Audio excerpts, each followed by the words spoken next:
If you want to play at 4K resolution or 1440p very high FPS and you are looking to spend around $1,300, then this video is going to be for you, because I will show you the perfect $1,300 system, maybe a bit more, maybe a bit less, depending on the upgrades and downgrades that I will talk about throughout this video. And this one will be amazing for both 1440p and 4K resolution. And don't worry, because if you are a beginner and you do not understand anything about computers, I will show you the exact level of performance that you will get. That way you know the type of PC that you are getting if you end up buying this system, which by the way will be linked down below in the video description alongside my PC community. I am Valentino, and with that being said, let's start. So first I want to start talking about the CPU. The CPU is one of the most important components when it comes to your gaming performance, and most importantly, you should always get a CPU that will not bottleneck your GPU. That way you don't have any FPS drops or any issues while gaming. For that reason, I went with the Ryzen 5 7600, which is one of the best CPUs in my opinion in terms of price to performance, because it's going for around $190, and you can pair this CPU with the highest GPUs in the market, except for the RTX 4090. Other than the 4090, you can pair it with the 4080 Super if you want. You can pair it with the RX 7900 XTX, wanna go AMD, which are some of the best graphics cards out there. So that is why I picked this one, and it's also very power efficient.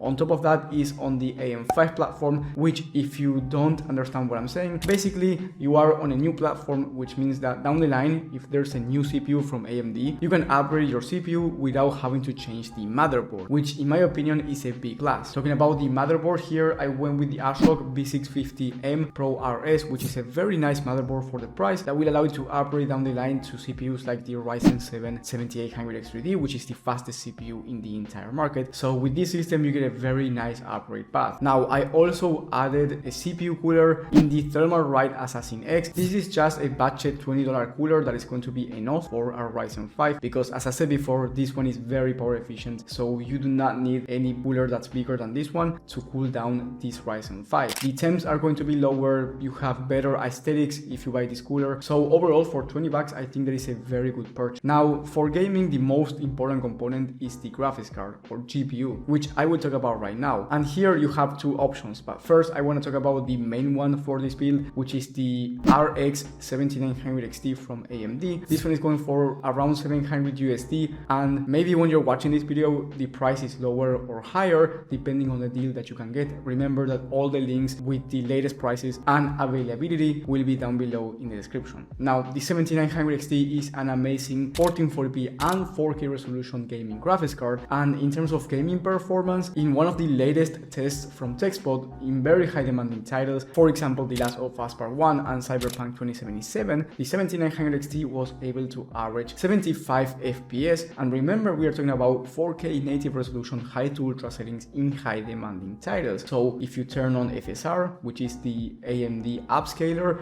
you can expect even higher frame rates, closer to 85 to 90 plus FPS on average when it comes to 4K resolution. Now this will depend on the exact game that you are playing and the settings. It's not the same for every game, so in some games you will get higher FPS and in other lower FPS, because some games are more high demanding. Now if you want to play at 1440p resolution and maybe upgrade to 4K down the line, then you can expect 127 FPS on average when it comes to 1440p high to ultra settings in high demanding titles. And if you want to play easy to run games, esports shooters such as Valorant, CS2, Fortnite and these type of games, you can expect 240 plus FPS on average when it comes to 1440p resolution, and also around 240 plus FPS when it comes to 4K. And I am talking about competitive settings, so if you want, you can actually buy a 1440p or 4K 240Hz monitor and take full advantage of it. And before I said that you have two options for the graphics card, and I will talk about the second option in just a moment, but before going there I want to show you the rest of the components and tell you that if you are finding value throughout this video, leave a like and subscribe. It goes a long way and you will be supporting the channel a lot. Now for the rest of the components, you get 32 gigs of DDR5 memory, which means that you get amazing performance not only for gaming but also for streaming if you are interested in doing that, and also a very nice level of content creation and productivity work. This is very fast RAM because it's 6000 MHz CL30 timings, which is one of the fastest kits when it comes to price to performance in terms of memory. Then you get a 1TB Gen 4 SSD, which you can upgrade pretty easily down the line if you ever need more than 1 terabyte, and that's why I do like this motherboard, because you also get more than one M.2 slot, which makes it super easy for you if you want to upgrade this storage. Then for the case, we have the one on my back, the Montech Air 100 ARGB. In my opinion, the best looking case at this price point, because for $65 you are getting a beautiful case with a front mesh panel, plenty of airflow, and you get 4 pre-installed fans, which in my opinion is very important, because if you add more fans to your system, then it can get quite expensive. So already having 4 pre-installed fans, in my opinion, is a lifesaver, and honestly for $65 you are getting a great looking case that has plenty of airflow. And last but not least, we have the power supply. Here I went with the NZXT C750. This is a 750 watt 80 plus volt power supply that's A tier rated, meaning that it's the best quality out there, and most importantly, your PC will not explode when having this power supply, which is the main point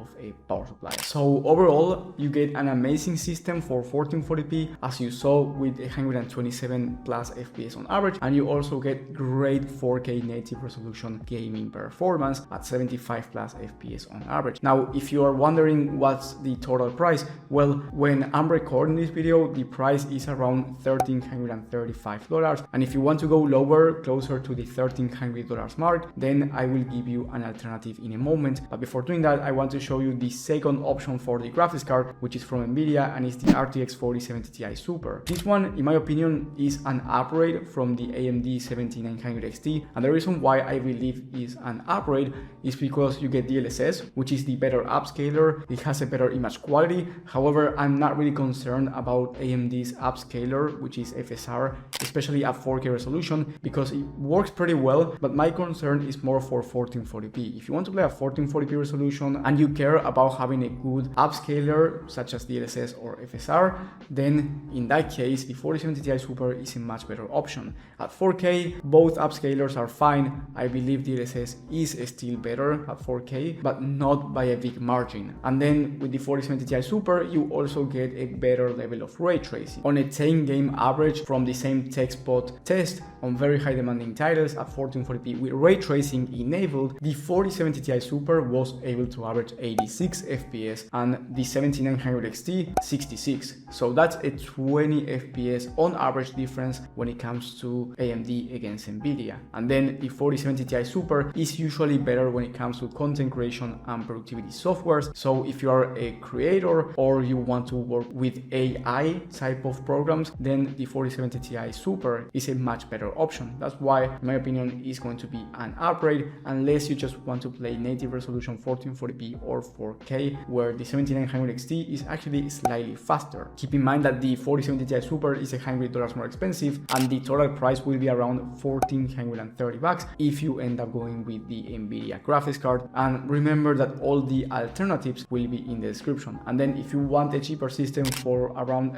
$1,300, then I recommend you taking out the CPU cooler, sticking to the one from AMD, which is free and it's going to be enough for the Ryzen 5 7600. And then I recommend you downgrading the motherboard to the MSI Pro B650M. I use that motherboard, is pretty good. However, the other one is better, because if you upgrade to higher end CPUs, the motherboard from the main system is going to be better in terms of CPU temperatures. So I would recommend you not downgrading, but if you must save those $30, then sure, go with the MSI motherboard. And if you have a total different budget, let's say you have $1,000 to spend, or maybe you have $1,500 or $2,000, I recommend you doing two things. The first one is checking my monthly video on the best gaming PC builds for every budget and every resolution, 1080p, 1440p, and 4K. That video will be in the top right of the screen. However, if you do not want to go through the process of watching that video, which I understand, I recommend you asking me for personal PC help inside of my PC community, and that's going to be the top link in the description. Thank you guys for watching, thank you for the support, and I will see you on the next one.